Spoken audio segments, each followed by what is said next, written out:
Good morning, fellow streakers. I am Jeff. And I am Jamie. And we are here to talk to you about streaking. Because we love streaking. We love streaking. The true definition of streaking, though, is the simple practice of making conscious, consistent actions in your life that will have life-changing results. So what we're going to do in our conversation with you today is talk a little bit. The title of our show today is Streaking is Not Busyness. And so that's where we're going to be talking about today. But to start that off, I think we have a little bit of a story that we're going to tell you. So welcome. We're glad to have you. Hopefully you'll enjoy the conversation today. Yes, we will. So the story that we wanted to start with is an interesting one. It happened to Jamie. We had all the kids at home. I mean, no one had moved out yet. Yeah, so we had all 7 kids at home. All 7 kids at home, and you were doing some painting. You know what? I was going out on a limb, and this was before... Well, I don't know if it was trendy or not, but I was painting my baseboards black and all of my doors in my house black. And the doors I loved being black. They turned out really great. The baseboards I was unsure about. But I was up in our loft area, and I had painted all of the baseboards, and I had finished up pretty much and had left the paint out in that room. Yeah, so it's a great big loft area that has its great big room. It's open. Has a television on the side, and it's just a place where all the kids would play. Yeah, the kids would gather. So right there, you can probably see where this story is going, because I had a 2-year-old. Maybe. I had a 2-year-old little boy, and he had been watching me paint. Mr. Chance. Mr. Chance. He'd been watching me paint this whole week. And I'm trying to remember. I just remember so... Well, and he'd watched you, do a lot of different things. Right. For example... Open the paint. Close the paint. Close the paint. Because, you use the little opener to open the lid off the paint. And then I use a hammer to hammer the lid back on. And he'd been watching us do all of these things. All of it, yeah, across the board. And so he came in this one day, and I'm trying to, I don't remember how he told me. Well, I think what had happened, too, is you had just finished one of the baseboard paintings. And by the way, they looked fantastic. You had just finished all the baseboard painting, and so you had left the cans of paint. I had put the lid on them. Yeah, you put the lid on, but I left them out. I was cleaning up. I was done. Yeah, you were done with it, and they were in the middle of the floor of the loft room. And I just hadn't taken them downstairs back to where they went. And so you had gone in and probably were washing a paintbrush or something like that. And I come out, and I'm trying to remember if Chance said something, but he said something about the paint. Uh-huh. And I'm like, the paint. And so I walk into that room. I'll forever remember this part of it, because I walk into this room that has carpet, and in the middle of the floor is the paint can. And it's tipped on its side, and there is black paint. And it's not just a little bit of black paint. It is like half the can. Which is a gallon. Half a gallon of black paint on the floor. And I look at it, and I'm like, what happened? Now, you have a choice at this moment. Do you as a mother lose it, or do you understand it, or are you just in so much shock you didn't even know what to do? So at first, I was in complete shock, and going through in my brain, I'm like, what happened? What were you doing? And Chance, in his cute little voice, told me he was helping. I was opening the can and paint, and then as he was trying to open it, it tipped over. So then he, picked it up and tried to fix it. And it was interesting. So being a more seasoned mom at this point. Because this is number 7. So just to give a little bit of backdrop, if you're new to the show, Jamie and I have 7 children, and it's been a life full of absolute busyness. There's a lot of things that are going on, but this is number 7. And so you've had a little bit of experience by this point in time. And at this point, that experience kicked in, and I recognized that this is not something that happens all the time. And that I can get mad and I can cry and I can freak out. But in the end, there's still a puddle of black paint on my floor. And so I took a minute to try and clean it up. I went downstairs, you guys, and I got a big spoon, and I started scooping the paint back in. And it was just one of those moments where I sat on the couch and thought, there's no coming back from this. I remember sitting on the couch and thinking, you can't come back from the amount of black paint that is on this carpet. There's no fixing this. All right. I just need to say right here and now, Jamie had always wanted to replace the carpet in the loft room. I think this was a grand conspiracy. Diabolical plan to get the 2-year-old to make it happen. It was. I know it was. It wasn't something that, the 2-year-old actually did. You said, Chance, I'm going to leave right here. Don't touch the paint. Here's the opener. Don't touch this at all. No, it was total surprise. Yeah, it was a surprise. However, being a more seasoned mom at this point, I did have the wherewithal to recognize that these kind of moments don't happen all the time, and that they are memorable. That they are memorable. Mm-hmm. And so I stopped, and after I realized that trying to clean this was going to be completely futile, I stopped and I just went and grabbed my camera and I took pictures, and then I took a video and I asked Chance all about it. Mm-hmm. What were you doing? Oh, you were trying to open the paint. How were you doing that? He went and got the little opener and was telling me all about how he was going to open it, and then how he had his own little hammer and how he was going to close the lid when he was all done. So anyway, it was a great opportunity for me to recognize in that moment where the importance lied, which was I wasn't going to fix the carpet. And do you know what? So what I did is I actually just cut that whole square out. It was probably like a 5x5 square of the carpet and the mat underneath. Mm-hmm. I just cut it with one of those X-Acto knives and scooped it all up and threw it away. So we had literally in the center of that room. Yeah. So the question is, why do we want to start with that story? I mean, that's what we look at as far as the busyness of life and when things are happening. What we thought about is that was it's a great metaphor to look at. There are so many things that are going on, and it's not that you weren't paying attention to Chance. It's just there's a lot of busyness that was happening, mm-hmm. and he was there trying to help you and doing what a 2-year-old does to help. And in the busyness of this, the question then is, the person who you want to become, the person who you want to be, can be interrupted by all the busyness that might be going on. And, the black cans of paint that get spilled in your life, metaphorically, yes. that can set you off for the entire day. Because honestly, that could have been something that... And in the past, when I've had something similar, a situation where a child draws on the wall with crayon, or things that you look at and you're like, this is going to be a real pain to fix. Well, you look at it, purple paint on the white carpet. I mean, you had that one. Or muddy feet going all the way up. That was fingernail polish. Fingernail polish. Purple fingernail polish on the white carpet. On the white carpet. Mm-hmm. Kids that you just bought them their brand new school clothes, and what did they do? They went and played outside in the mud in them, yes. or painted in them, or any number of different things that are going on. Writing your name in Sharpie on the wall. Any cans of black paint that have been spilled in your life can cause this place where you go to an emotional difficult place, right. where it's hard, and therefore doing these activities that we call in streaking that are aimed at hopefully who you want to become and who you want to be can start to, I don't know, it can seem like busyness. I mean, can they or can they not? I had someone ask me one time, how is streaking not just another to-do list? Mm-hmm. And I thought, what a great question. And I think we're asking that same question today. Is last time we talked about that maybe the solution isn't additive, that maybe your solution is subtractive, that sometimes you look at it and, because I don't know if you remember, but we talked about that this article that talked about that as humans, we have a bias towards additive solutions. Mm-hmm. In other words, when we want to improve something, when we want to fix something, where we go to is, what do I need to add? Yeah. And that has created this culture kind of busyness. And so the article was talking about how can we recognize that bias and maybe look at things and say, maybe I need to subtract something from this situation. Right. And so how is streaking a way to subtract? How is it not just adding mm-hmm. busyness to your life? Mm-hmm. Especially when we, it's just a list of things that you have to do every day is what some people might think. They're like, how is this not being busy?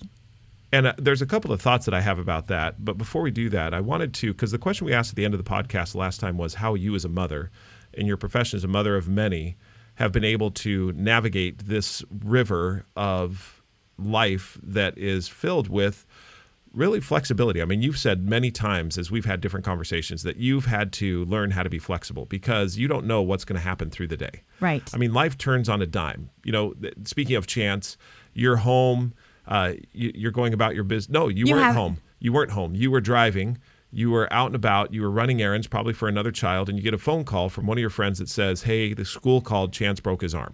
Yes. You know what? That's a great story, too, because I was actually on my way to get my other son tested. We had set up this big test to find out if he had dyslexia. So he had this big test that he was taking, and I was on my way to that test that we had scheduled for 3 weeks when I get the call from a friend, because the school couldn't get a hold of me, that Chance had injured his arm and probably broken it.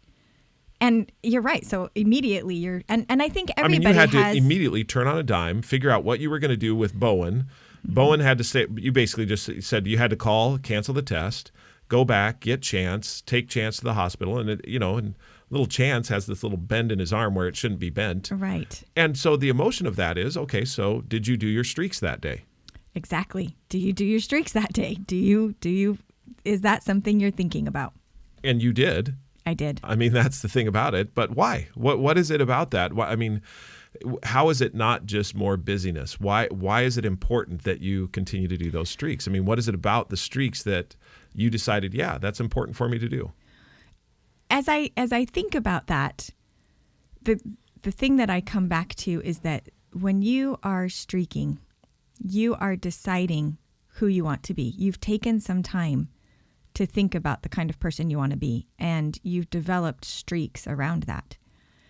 And so life is this constant process of becoming, whether we're consciously choosing to become or unconsciously choosing to become. We are having actions in our life, and we are becoming based on the things that we are doing. Mm-hmm. And so as I think about streaking in those moments where life has taken a turn and am I still going to do these streaks? It's this exact reason that they need to be laughably simple for those times when it's crazy, something crazy happens. But I also have come to really value and recognize that when life, now so Chance's broken arm was more of a dramatic experience where something happens and you have to. I think the can of black paint was a pretty dramatic experience. But a different dramatic. The can of paint, no one was injured. Yeah, I know, but I think both were pretty, because both can send your emotions racing. Yes. I mean, yes, you worry about your son and you worry about his broken arm, and absolutely. And also, to the top of seeing a puddle of black paint in the middle of the floor, that can send your emotions straight through the roof as well. That one's such a good visual because it is those times where it has become a word in our home where it's like there's the black paint on the floor. It's come to represent the emotions that came along with that story. Right. And so the thing that's great about streaking and that I think about, especially as a mom, because there are so many interruptions in my life that come in, and I believe that a lot of us, almost all of us, I think, face this same situation that you've got a plan and then there's all these interruptions. Mm-hmm. And there's two parts to that. It's learning to manage those interruptions, the ones that we can, but also there's times that you can't have managed that. You do have to deal with it. Mm-hmm. Something happened and you have to deal with it. The thing that's great about streaking is that at the end of the day, I still have this moment in time where I can sit and do something that is taking me to the person I want to be, mm-hmm. even though that something is small. Mm-hmm. And so how is it not, because I've been thinking about this a lot, how is that different than just being busy? Mm-hmm.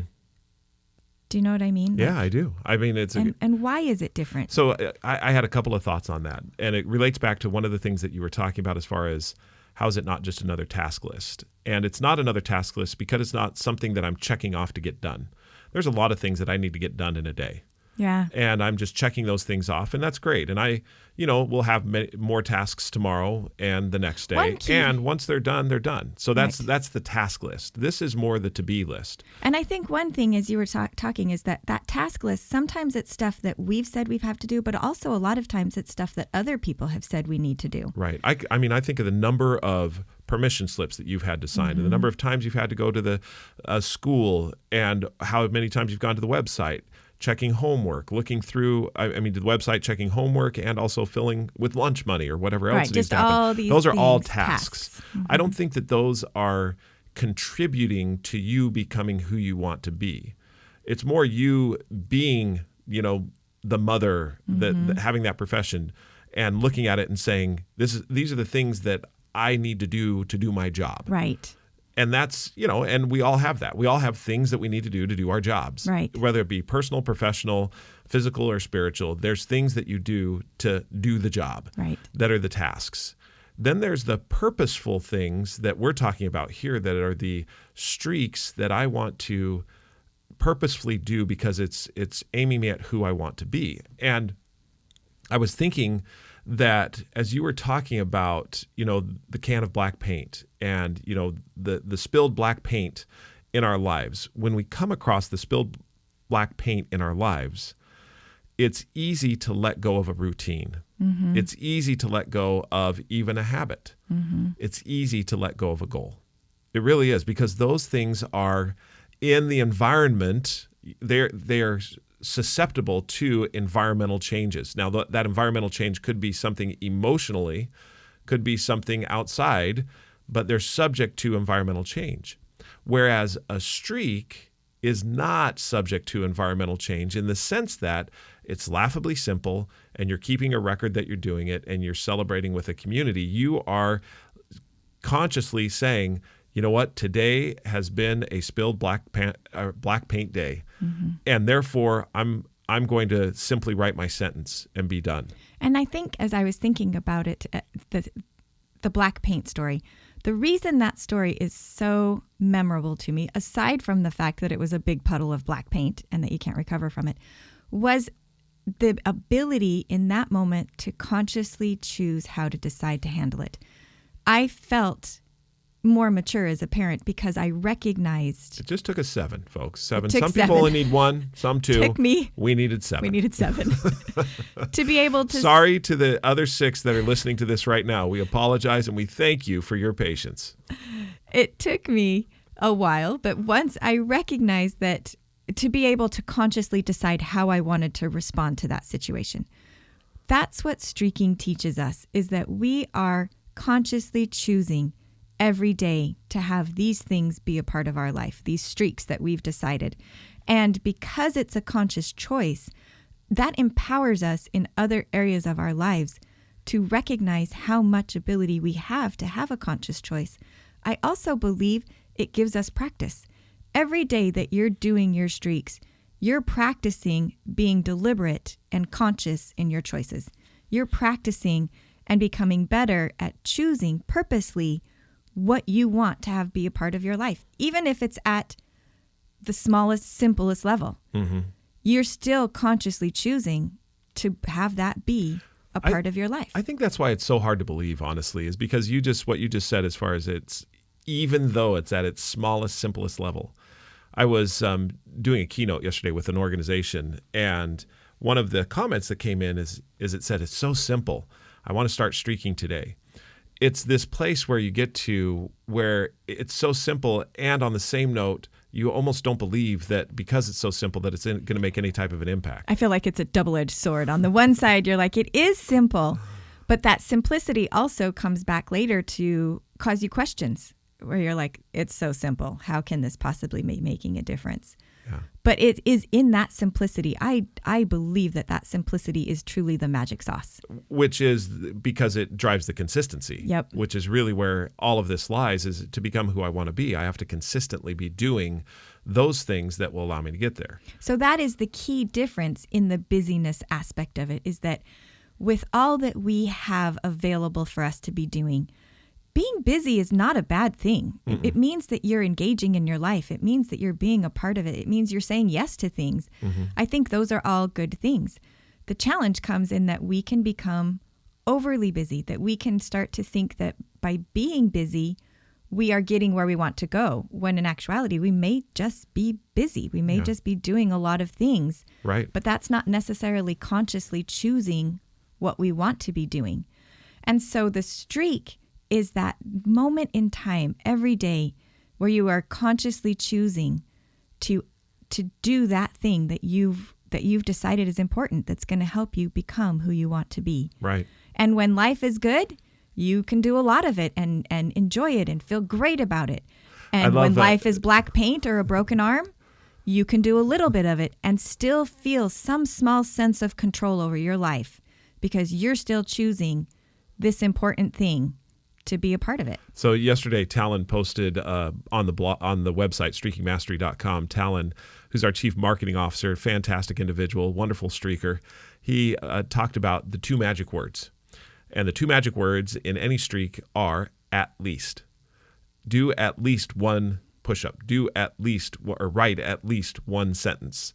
He said those are the magic words because they appeal to our ego, which our ego says, well, if I'm not doing something big, bold, and beautiful, then I may as well not be doing it at all.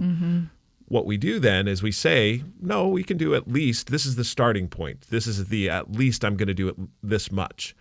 And by recognizing that I can do at least this much and be consistent at it, that allows me to get to the points when I don't have the spilled black paint all over the carpet, the big puddles of it, or the broken arm, that I can, do at least that much. And that much allows me to continue to progress to who I want to be. And I think the other question that comes up is, well, but why push it? I mean, why look at that? I mean, aren't you being obsessive now about that? Aren't you looking at, isn't that a little bit more of a, you're setting yourself up, I don't know, to fail, or you're obsessing over something that you shouldn't.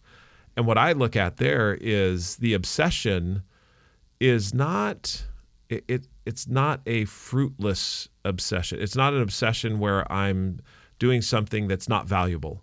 I'm doing something that's very valuable, and I'm obsessed about doing valuable things for my life, and they're small and simple enough that I can continue to do them. I think that's great. I mean, what were you thinking about? I'm not sure how I feel about the word obsessed as much as I feel more being deliberate. Yeah. And consciously choosing to have that be in my life. Is that being obsessed? I think so. I mean, because obsession, I'm obsessed. I think it has kind of a negative connotation to it. It's something we can continue on the next podcast potentially. What were you thinking about? Streaking is different than being busy. It's being conscious. It's choosing the things that you're going to have be a part of your life. Yeah, absolutely. So let us know what you think. Give us an email at Jeffrey, Jeffrey, at streakingmastery.com, or Jamie at JAMI at streakingmastery.com. Also, you can follow us on any of the major social media sites at streakingmastery.com is how you look for us. Instagram, Pinterest. And we'd love for you to review the book. If you've had an opportunity to read the book, please go out to Amazon and review it. And let us know what you think. And you don't have to write anything. You can just, give it the number of stars you think it deserves. We would love the reviews, all of them. But all the reviews count. Until we talk again, by way, you're about to say it. I was about to say, keep You're about streaking. to say, yeah. But until we talk again, I was going to say, for the next one, I want to talk just a little bit more about this whole idea of subtraction. We talked a little bit about it, but we're going to go into it a little bit deeper. Anyway, until we talk again. Keep streaking. A better you.